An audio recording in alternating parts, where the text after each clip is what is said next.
Most people are going to waste their usage limits on Fable 5. Not because the model is bad, but they're going to use it for the wrong reasons and the wrong tasks. They're going to use it like an expensive worker. They're going to make it execute on absolutely everything. They're going to burn their highest quality model on tasks that a cheaper agent could have handled with ease. And then they're going to go ahead and complain and say Fable 5 is overrated or it's too expensive. But that's not how I use it. The best way I have found to use Fable 5 is not as the executor. It is as the reviewer, the auditor, and the strategist. The orchestration layer above the actual work. So if you don't know who I am or this is your first time coming across my video, my name is Andrew. I run 9 AI agents across my businesses and client operations.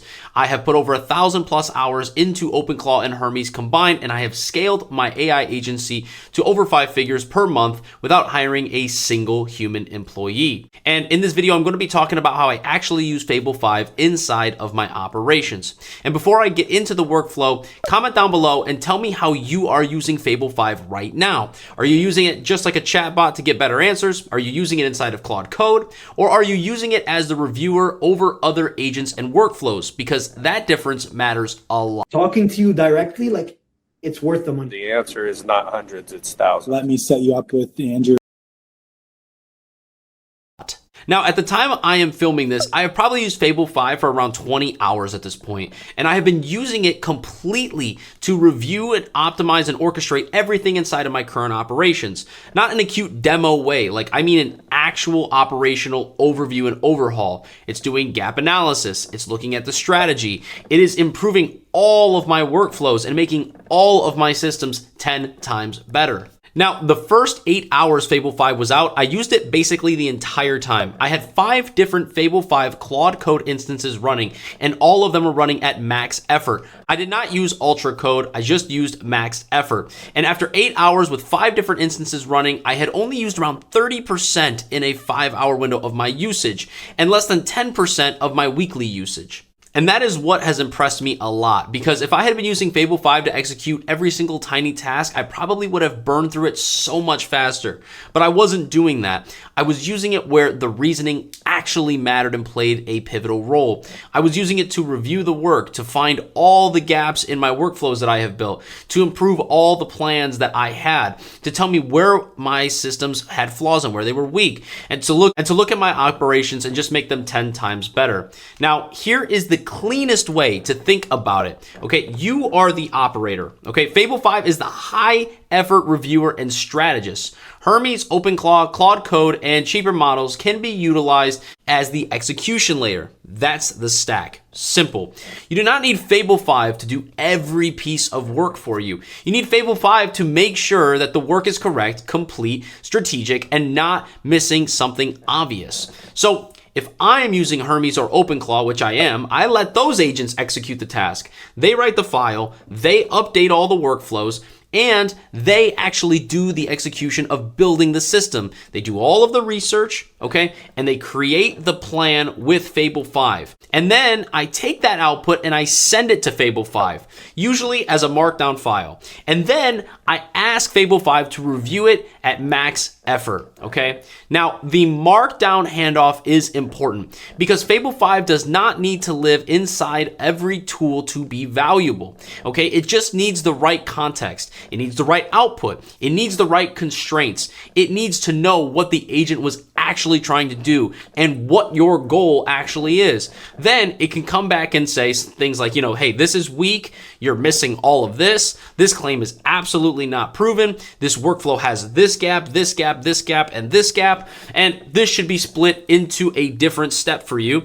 And, or, this should just not be automated yet at all. Or this should be reviewed by Andrew or yourself or before it actually goes live. That is where Fable 5 becomes powerful. Not when you ask it to grind through every tiny piece of execution, but when you use it as the model that sits above the execution layer and checks whether the whole thing is actually good and valuable or not. That is how you get more out of Fable 5. You spend your usage limits on Fable 5 where the mistakes are extremely expensive. And by the way, if you want to see more of this kind of workflow, subscribe to the channel, follow me on X, down below, link is down in the description, and you can join the free Telegram, okay? This is where I'm putting new GitHub repos for skills that I'm using. This is where I'm going live inside of the Telegram. This is where I'm putting a lot more of my time, especially moving forward now that I have almost completed my AI agent operating system. So at the end of the day, you're not going to want to miss out. It's completely free to join. Again, follow me on X as well. Link is down in the description below for both of those platforms, Telegram and X. And again, subscribe to the channel, hit the bell notification, comment down below, let me know what you're using Fable 5 for, and let's get back to the video. So the first rule is simple, okay? Do not use Fable 5 as the default worker.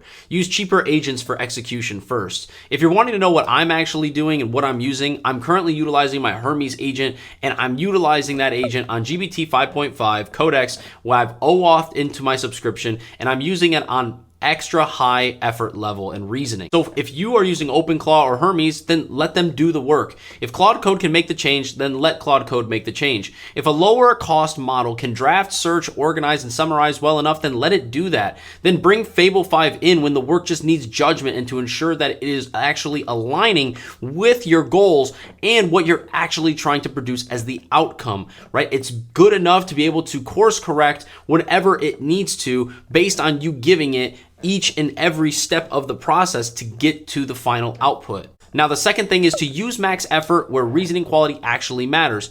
Okay, don't use max effort just because it feels cool. Okay, that's just absolutely ridiculous.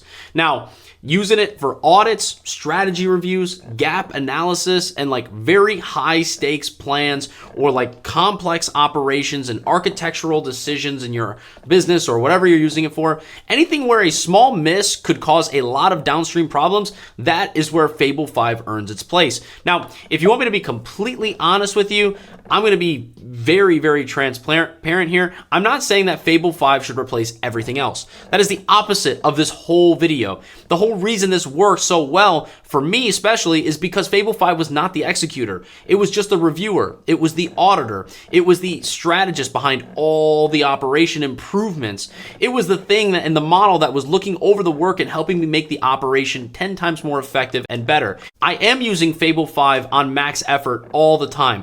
And those numbers that I gave you where I said that I was at 30% usage or something along those lines within the 5-hour window in the first 8 hours, those were all 5 instances, all on max effort. Okay, this is why I'm saying that you need to get the most out of Fable 5 by utilizing it this way so you don't hit the usage limits. Okay, now at the end of the day, I do have a $200 Claude subscription.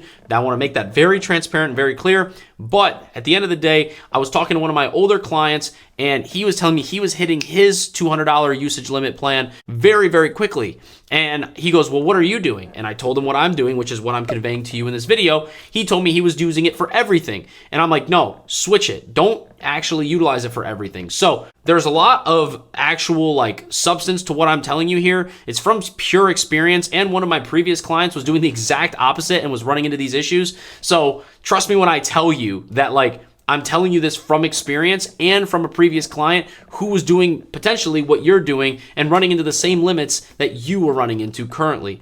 This is why I felt the need to make this video. Also, in this use case, nothing really broke at all. That's the part also that impressed me a lot. It felt like the same Fable 5 I used before it got restricted. It worked the way I wanted it to work, but I also think that the reason it worked so well is because I did not ask it to do the wrong job, right? I didn't ask it to just blindly execute on everything and one-shot it. I didn't do any of that. I used it in the role where it was absolutely its strongest. Now, if I want to improve my operations, I do not need Fable 5 to click every button. I need it to look at the system and tell me what is actually wrong. Where is the bottleneck, okay? Where is the workflow fragile at? Where is it going to break? Where the agent needs to be better at handoffs or the task? Where the approval gate is missing or it should be? Where the dashboard is completely unclear and could be enhanced or made more effective? Where the plan sounds good but would break in real life at these points? That is the kind of review that makes everything 10 times better. So So if you want to get the most out of Fable 5, think in layers, okay? You are the operator. Fable 5 is the high effort reviewer. Hermes and OpenClaw are execution systems. Cheaper models should handle the work that does not need frontier level reasoning like Fable 5 has. Markdown files move context between the layers, and Fable 5 comes in to make sure that the whole thing is actually good, okay? That is the practical way to use it and the way most people aren't using it. Do not make it your most expensive employee doing low-level work. Make it the person and the model reviewing the work before it matters. Make it the strategist above the execution layer. Make it the auditor that finds the gap before the gaps cost you time, energy, and momentum. That's exactly how I'm using it, and that is exactly how I would recommend using it if you want to get the most out of Fable 5. So if this was helpful, subscribe to the channel, comment down below, let me know what you're using Fable 5 for, smash the like button, follow me on X and Telegram. The links are down in the description below. It is completely free to join both, and I hope you guys enjoyed, and I'll see you guys in the next video. Peace.